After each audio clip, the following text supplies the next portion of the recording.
Good afternoon, dear friends. Today I would like to bring to your attention interesting stories. Listen carefully, I think you will like them. Be healthy and love each other. Daisy the cow goes looking for her son, Hudson the calf. I don't see him anywhere. Where has he gone? It's time to go home. And calf Hudson ran, tired, lay down in the grass. The grass is tall, and Hudson can't be seen. Cow Daisy was afraid that her son Hudson had disappeared, and she started howling with all her might, moo. Hudson heard his mother's voice, jumped to his feet, and ran home. At home, Daisy was milked a bucket of steamy milk. Poured Hudson in a bowl. Here, drink, Hudson. Hudson was happy. He wanted milk for a long time. He drank it all down to the bottom and licked the bucket with his tongue. When Hudson was drunk, he wanted to run around the yard. Just he ran, suddenly a puppy jumped out of the box and started barking at Hudson. Hudson was frightened. It must be a terrible beast if it barks so loudly. And he rushed away. Hudson ran away, and the puppy did not bark anymore. It became quiet all around. Hudson looked around and saw that no one was there. They had all gone to bed. And he felt sleepy himself. He lay down and fell asleep in the yard. Daisy the cow fell asleep on the soft grass. The puppy at his box fell asleep. He was tired. He had been barking all day. The boy Peter fell asleep in his crib, tired from running around all day. And the bird has long since fallen asleep. She fell asleep on a branch and hid her head under her wing to make it warmer to sleep. Tired too. All day long she flew around catching gnats. Everybody's asleep, everybody's asleep. Only the night wind is awake. It rustles in the grass and rustles in the bushes. Please listen to a new story about a jackdaw bird. My brother and sister had a tame jackdaw. It ate out of their hands, let them pet it, flew away and came back. This one time my sister was washing her face. She took a ring off her hand, put it on the basin, and washed her face with soap. And when she rinsed off the soap, she looked, "Where is the ring?" And the ring was gone. She shouted to her brother, "Give me the ring, don't tease me." "Why did you take it?" "I didn't take anything," replied the brother. The sister quarreled with him and cried. Grandma heard. "What have you got there?" She said. "Give him the glasses, I'll find the ring." They rushed to look for the glasses, no glasses. "I just put them on the table," cries Grandma. "Where can they go? How am I going to thread the needle now?" And she shouted at the boy. "That's your business. Why are you teasing your grandmother?" The boy was offended and ran out of the house. He looked, and a jackdaw was flying over the roof, and something was shining under its beak. He looked closely, and it was glasses. The boy hid behind a tree and looked. And the jackdaw sat on the roof, looked around to see if anyone could see it, and began to shove the glasses on the roof with its beak into the gap. Grandma came out on the porch and said to the boy, "Tell me, where are my glasses?" "On the roof," said the boy. Grandma was surprised. And the boy climbed up on the roof and pulled out the grandmother's glasses. Then he took out the ring. And then he took out some glasses, and then a lot of money. Grandma was happy with the glasses and the sister with the ring, and said to her brother, "I'm sorry, I thought it was you, but it's a jackdaw." And the brother and grandmother made up. Grandma said, "It's all them, the jackdaws and magpies. They take everything that glitters." The next story will be about a girl named Elizabeth who is very fond of big white birds. Elizabeth's little girl wanted to fly away. No wings of her own. But what if there is a bird as big as a horse with wings like a roof? If you sit on such a bird, you can fly across the seas to warm countries. Only you have to placate the bird and feed it with something good, cherries, for example. At dinner, Elizabeth asked her father, "Are there birds like the horse?" "There's no such thing," said Papa. But he was still sitting there reading the newspaper. Elizabeth saw a sparrow. And she thought, if I were a cockroach, I would sneak up on the sparrow, sit between its wings and ride all over the world, and the sparrow would not know anything. And she asked Daddy, what if a cockroach sits on a sparrow? And Daddy said, the sparrow would peck and eat the cockroach.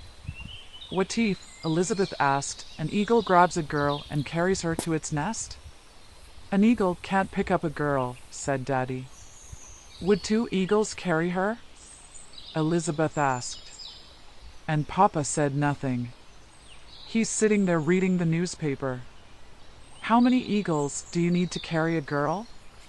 Elizabeth asked. 100, said Papa. And the next day Mama said that there are no eagles in the cities. And eagles never fly 100 together. And eagles are mean. Bloody birds. If an eagle catches a bird, he'll tear it to pieces. If an eagle catches a hare, he'll tear it to pieces. And Elizabeth thought, we must choose good white birds to live in friendship, to fly in a flock, to fly strong and to flap their wide wings and white feathers. To make friends with the white birds, to carry all the crumbs from dinner, not to eat sweets for 2 years, to give everything to the white birds, that the birds would love Elizabeth, that they would take her with them and carry her across the sea. And indeed they would flap their wings and flap in a flock, so that the wind would rise, and the dust would go to the ground. And the birds above, buzzing, flapping, picking up Elizabeth. By anything, by her sleeves, by her dress, even by her hair, it won't hurt, they'll grab her with their beaks. They'll lift them up above the house, everyone's watching, and my mother will shout, Elizabeth! Elizabeth!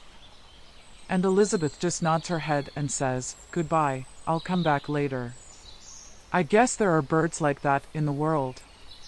Elizabeth asked her mother, where can I find out what kind of birds there are in the whole world? Mom said, scientists know, but at the zoo. Elizabeth and her mom went to the zoo. I don't want those lions, I don't want those monkeys. And there are birds in big cages.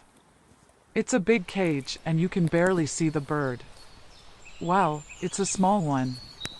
You couldn't lift a doll like that. And here's an eagle.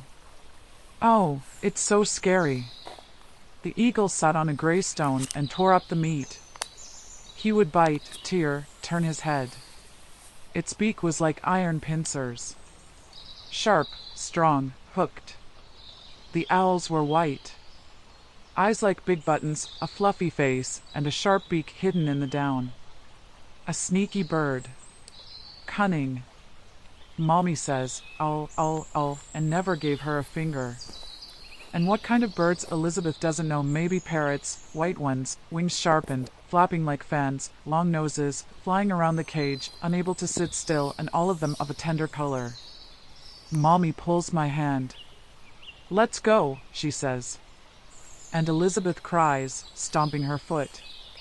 She sees the same birds, white and kind, with big wings. What are they called? And her mother says, I didn't know. Well, birds like birds. White birds, in a word. And what's more, it's time for dinner. And at home, Elizabeth had an idea. And she didn't tell anyone what she had in mind. Take the rug that hangs over the bed, and sew candies, seeds, bones, beads on the edges of the rug with a thick thread, and the whole rug will be covered with it, and the white birds will grab it, wave their white wings, and pull the rug with their beaks. And on the carpet lies Elizabeth. She is lying as in a cradle, and the birds love her, and all the birds are 300, all shouting, all grabbing at each other, carrying her like a fluff ball. It's higher than the roof over the whole town. Everybody downstairs is standing with their heads down. What, they say, what is it? They lifted it higher than a tree. Don't be afraid, shouted the birds, we won't let you in, we won't let you in for anything. Hold on tight, the birds shouted. And Elizabeth stretched out on the mat, and the wind was ruffling her hair. A cloud is coming towards her. The birds flew into the soft cloud. The cloud flew into the blue sky, everything is blue, and further away. And there, far away, and there, far away, there was a mother, crying with joy, our Elizabeth is loved by the birds, they took her with them. Like a bird too. And then over the sea. The sea and the blue waves go below. And the birds are not afraid of anything. We won't drop it, they shout, we won't drop it. And suddenly it became warm and warm. They flew to warm countries. Everything is warm there, and the water is warm like tea, and the earth is warm. And the grass is soft. And there are no thorns anywhere. From that day on, every morning Elizabeth put breadcrumbs, crusts, and sugar outside the window. Beat the sugar into pieces, spread them out on the windowsill. By the next morning, there was nothing. The birds know they grab at night, and during the day, probably, peeping, they see that Elizabeth loves them and does not spare her candy. It was time. The clouds rolled across the sky. Mama took her overshoes out of the basket. Elizabeth tore the rug off the wall to finish the last of the threads. And the birds waited behind the roof, sneaking peeks to see if Elizabeth would soon make the bed. And the birds waited behind the roof and secretly peeked to see if Elizabeth would soon lay her mat. Elizabeth laid the mat in her room, lay down and tried it on. "What kind of trick is this," said her mother, "to lie on the floor in the daytime?" Elizabeth got up and immediately cried. Mom grabbed the mat. "What's this thread? What's this filth, candy, leftovers?" Elizabeth cried even harder. And Mommy was tearing the threads, cursing. Elizabeth thought, "I'll tell her, maybe it'll be better." And she told everything. And Mom sat down on the rug and said, you know, there are crows. I've seen them, black, noses like nails.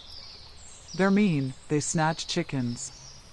They'll swoop down on your white birds and start pounding with their evil noses right, left, they'll scatter all the birds one feather at a time. From the very height, from the very top, you will fly like a cat from the window. Early in the morning, the cat jumped on Elizabeth's bed and woke her up. Elizabeth did not throw off the cat, but raked her dress from the chair under the blanket, everything, stockings, garters, and shoes. She began to dress quietly under the blanket. If her mother moved, Elizabeth put her head on the pillow and closed her eyes. Finally, she got dressed and quietly got down on the floor. She put on her hat, pulled on her coat, took some bread from the kitchen, then quietly opened the door to the stairs and went up the stairs. Not down, but up. To the 3rd floor, to the 4th floor, to the 5th floor, and even higher. Here is where the attic begins, and the window to the roof without any glass. There's a wet wind blowing from the window. Elizabeth climbed through the window. Then she climbed up to the roof. And the roof was slippery and wet. Elizabeth climbed on her stomach, grabbed the iron ribs with her hands, climbed all the way to the top and sat on the roof by the chimney. She crumbled some bread, spread it on the right and left, and said to herself, I'll sit there and not move until the birds come. Maybe they'll take me anyway. I'll beg them so much so that I'll cry. A fine rain came down from the sky and dripped all over Elizabeth. A sparrow flew in. He looked, turned his head, looked at Elizabeth, squeaked, and flew away. It was he who came to me. The birds sent him to see if Elizabeth was waiting.